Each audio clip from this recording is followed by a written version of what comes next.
Let's dive into one of history's most incredible stories of resistance. We're talking about the Jamaican Maroons, people who were enslaved, who broke their own chains, and then took on one of the most powerful empires on the planet for their freedom. It's an amazing story of strategy, pure grit, and a spirit that just could not be broken.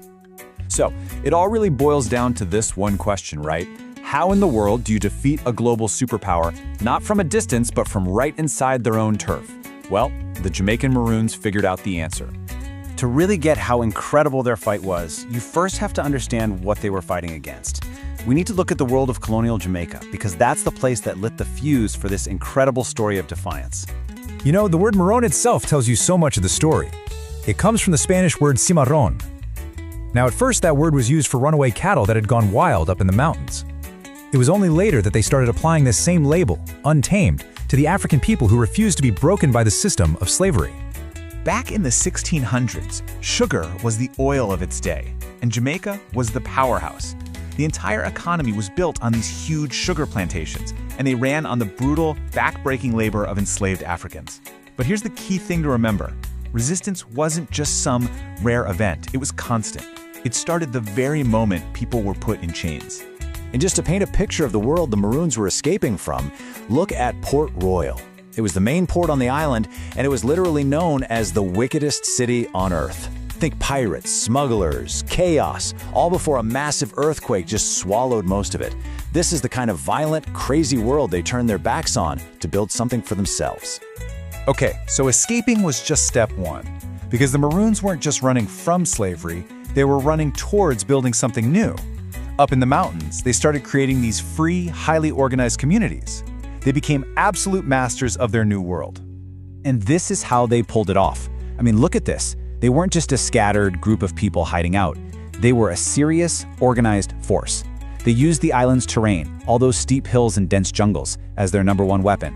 Their guerrilla tactics completely baffled the British soldiers. They had their own leaders, their own government, grew their own food, and get this, they would even raid plantations to free more people.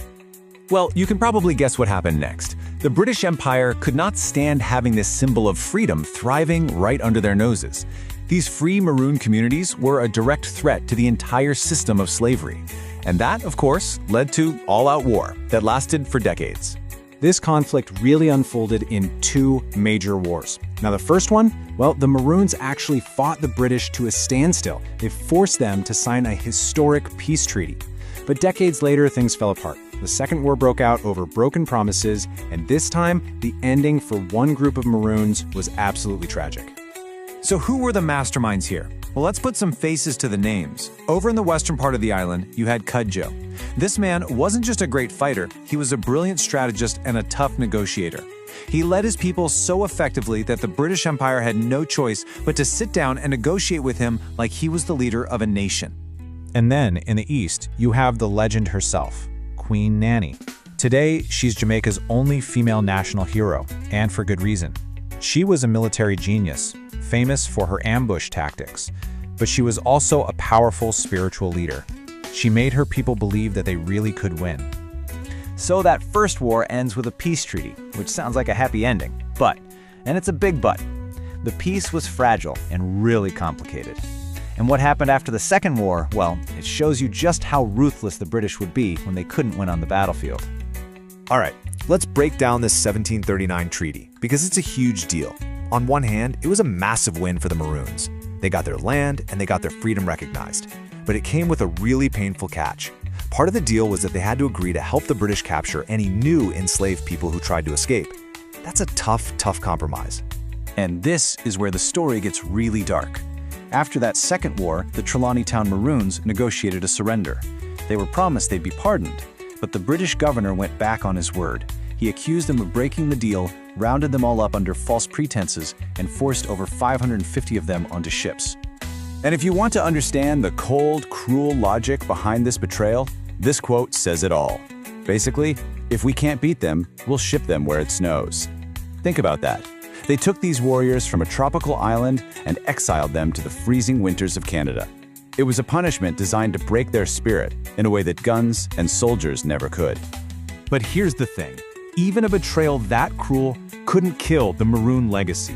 Their story of defiance didn't just end in the snows of Canada. It became this incredibly powerful symbol that rippled across Jamaica and the entire Caribbean. And you can just see their influence spread. The Maroon story helped inspire Tacky's Rebellion, a massive uprising. It influenced leaders who kicked off the Haitian Revolution, the world's first free black republic. It set the stage for Sam Sharpe's Rebellion, which was a major factor in ending slavery across the entire British Empire. And today, communities like Akampong and Moortown are still there, keeping their culture alive. When you boil it all down, the Maroon story is woven into the very fabric of Jamaica's identity. They proved that freedom is never just handed to you. It has to be taken, and it has to be defended. They were a living reminder that a determined group of people with courage and knowledge of their land could absolutely stand up to an empire. The Maroons won their freedom on the battlefield, no question. But the betrayal they suffered shows a much harder truth, that just being free isn't always enough. Their story leaves us with this really powerful question, one that's just as relevant today as it was 300 years ago. What does freedom really mean without justice?